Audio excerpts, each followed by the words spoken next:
Alright guys, we made it. Second video. I didn't have a lot of faith, but here we are.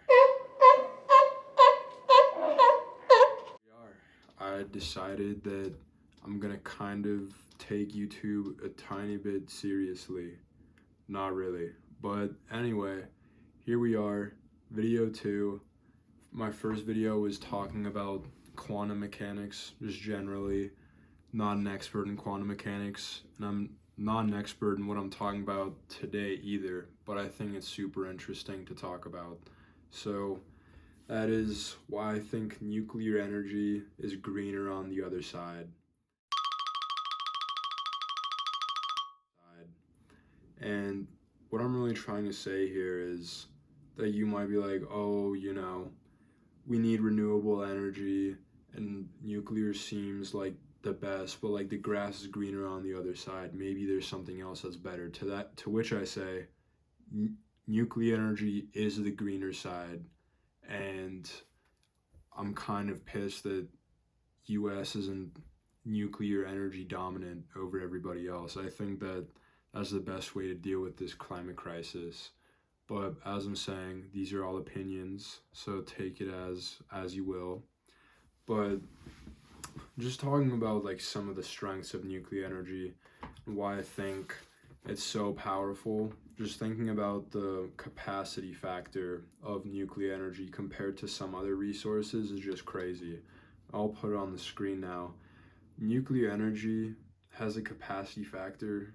Oh, I guess I forgot to define it. A capacity factor is roughly speaking, the Department of Energy defines it as the amount of time that a given resource can be run at full capacity. So in the case of oil, natural gas, coal is roughly about 50%. So they're at full capacity roughly 50% of the time. Then you see wind and solar, it's like 35, 25%.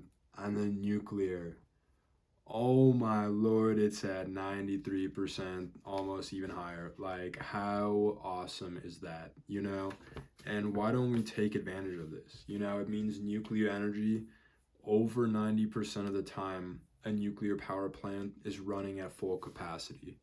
And you can do that anywhere. You don't need wind or the sun for nuclear energy. You don't need anything other than something radioactive. So you can have nuclear energy anywhere. Enron CEO wants us to have nuclear eggs in our home, which I don't know how I feel about that, but I think nuclear energy should be more popular. But one of the main reasons, which is what I'm going to talk about today, is that nuclear energy waste is a really big problem, and it doesn't really seem like it's going to ease up anytime soon. And I think just to try and make people more aware of the issue at hand, whenever a nuclear fuel rod is used, it's put in an 8-foot diameter cask of concrete, then wrapped in 5 to 10 inch thick metal and welded shut, and it just sits there, like at the nuclear power plant. There was at one point in time, there was a nuclear waste repository that was planned to be built. In 1978, it was first thought that Yucca Mountain might be a good, place to store nuclear waste. Then in 1987, an amendment was made to the Nuclear Waste Policy Act, which pushed Yucca Mountain to the top of the priority list. Government was thinking, this is our final solution. Which you don't know, Yucca Mountain is in Utah. And there's a lot of, troubles with the EPA, government planning, a lot of local and Native American opposition and legal battles. So that being said, it's been a while, and the only recent update is that it's either 2009 or 2011, the Obama administration essentially said, we don't want to deal with Yucca Mountain, we don't think that's the place, and we're kind of just gonna put this on the back burner. And what's so scary about this is that to date, there's about 90,000 metric tons of nuclear waste in the US. We produce roughly 2,000 metric tons per year, And of those 90,000 metric tons that is in the US right now, 20,000 of those is government waste from us making nuclear weapons, or the US that is. And the only thing that's really, I guess, a glimmer of hope is that there's a Texas company who's trying to produce interim storage, or which essentially just like temporary storage for when full-time storage is available. So kind of not really addressing the problem, but it's a good start, I guess. But even that is having issues because the state of Texas is suing the Nuclear Regulatory Committee, which approved this company to build this storage. And the state of Texas is saying, actually, we don't know if you can do that, like if the NRC can do that. So they sued them. Decision is coming out sometime middle of this year. So 2025, nuclear energy, what's it called? Oh my God. The Nuclear Waste Policy Act came out it's like 40 years ago now, and we still have no place to store waste. And one of the most tragic parts about this is how much money is still available to use for this, trying to find some waste site. So when the Nuclear Waste Policy Act was started in 1982, they started depositing money, taxpayer money. They were just saying, okay, this lump of money we're gonna use to find where to put nuclear waste, right? Dumping in hundreds of millions a year. And as of 2024, there's roughly $40 billion sitting in wherever this money is in America, just for Department of Energy to use to find a place where we put our spent fuel. But the issue with this is that of those 40 billion, $11 billion are already owed to nuclear energy or nuclear power plant owners by the Department of Energy, because the Nuclear Waste Policy Act had a stipulation that if there wasn't long-term storage by 1998, there would be penalties that would be paid by the Department of Energy. So almost a quarter of the money that taxpayers have raised for this goal of long-term energy storage is just pissed away like so fast, and there honestly doesn't look to be any promising candidates as of right now. I don't think this current administration is going to focus on it that much. But the thing that I'm just really sad about is I think nuclear energy just reeks of like how poorly we utilized oil and natural gas.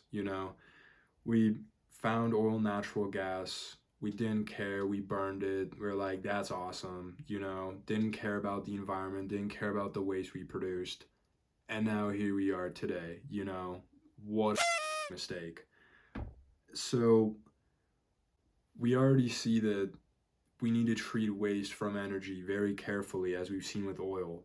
And now we're making the exact same mistake with nuclear energy. Like, please, we've already learned this lesson once. Like, why do we need to go through one more time? Like, we need to just find some sort of place to store all this fuel, and then we can build more nuclear reactors, and then we're going to have clean energy, and it's going to be produced in a smaller scale, smaller area than you can with wind or solar, and also isn't dependent on the climate at all. So nuclear energy really is the best solution right now.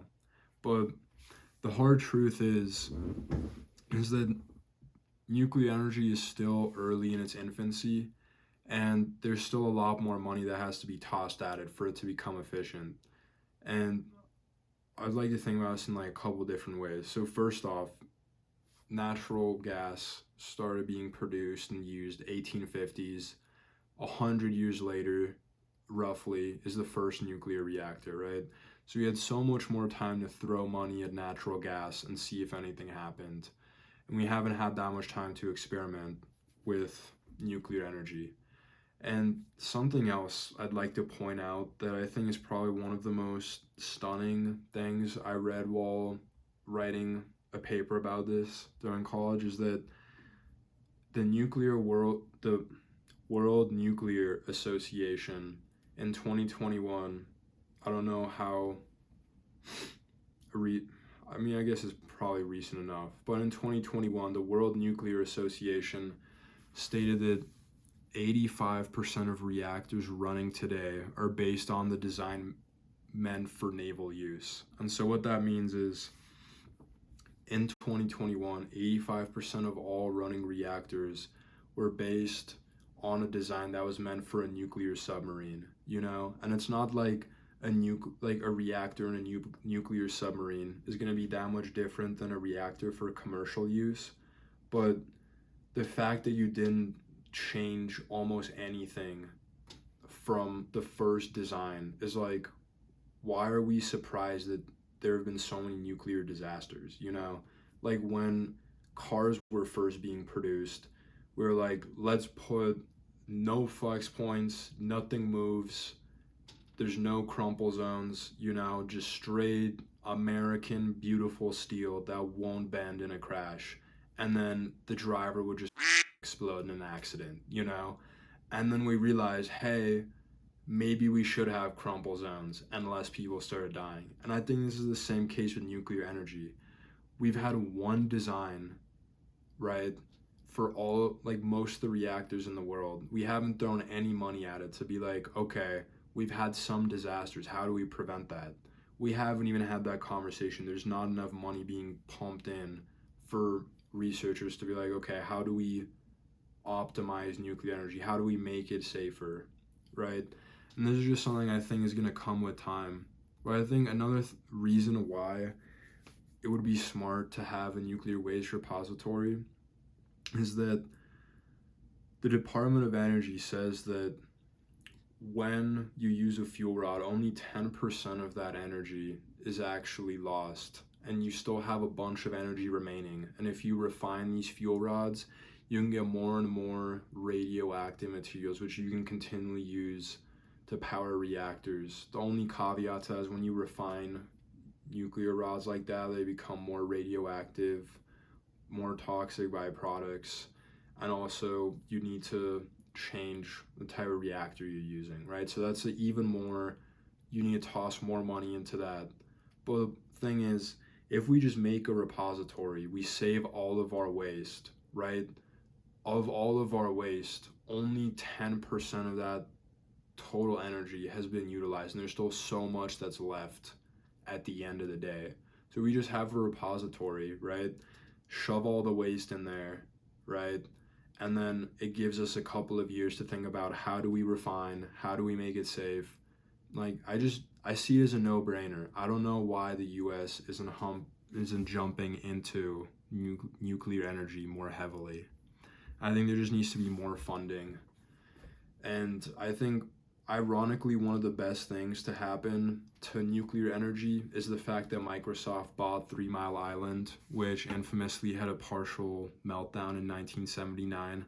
And I say ironically because it's really, it's funny that it isn't, we want to get clean energy for everybody else, but it has to be an AI company, or Microsoft is using 3 Mile Island to power its AI operations, which is so energy intensive.